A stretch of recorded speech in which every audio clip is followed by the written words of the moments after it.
നിന്റെ തപശക്തിയിൽ സംപ്രീതനായതുകൊണ്ട് നരന്മാരാലോ ദേവന്മാരാലോ നീ വധിക്കപ്പെടുകയില്ല എന്ന വരം നിനക്ക് ഞാൻ നൽകുന്നു. ഞാൻ ഹിരണ്യാക്ഷൻ അമരനാണ്. അമരൻ.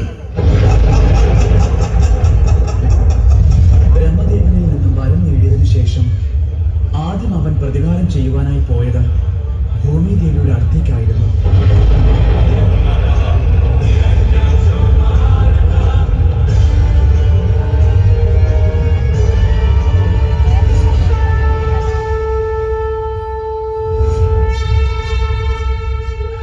വലിയ അഹങ്കാരമാണോ നിനക്ക് ഭൂമിദേവി?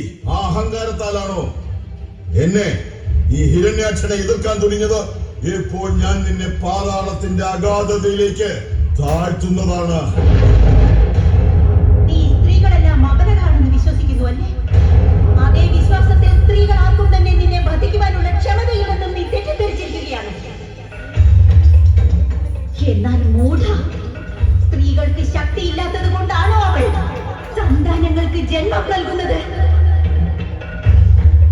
ജന്മം നൽകുന്നവളേക്കാൾ കൂടുതൽ ശക്തിയുള്ളവർ ഈ ലോകത്ത് ആരും തന്നെയില്ല.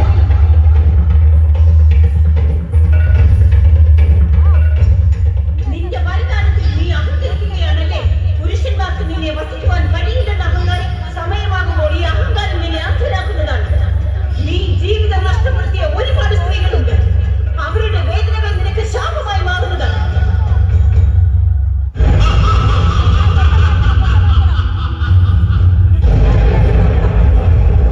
ഇത് എന്റെ പ്രതികാരമാണ്. എനിക്ക് കാണണം ഭൂമിദേവി, നീ എത്ര കാലം നീ ഭൂമിയെ രക്ഷിക്കുമെന്ന്. എപ്പോഴാണോ ഇതിന്റെ ശക്തി ഇല്ലാതാകുന്നത്, അപ്പോൾ നിന്റെ കണ്ണുകൾക്ക് മുമ്പാകെ നിന്റെ പ്രിയ സന്തതികളായ മനുഷ്യരുടെയും ജീവജാലങ്ങളുടെയും അന്ത്യം സംഭവിച്ചിരിക്കും. ഈ ലോകത്തിന്റെ മാതാവാണ് ഞാൻ. എന്റെ സന്തതികളെ രക്ഷിക്കാൻ ഞാൻ സമ്പൂർണ്ണ ശക്തി പ്രയോഗിക്കും.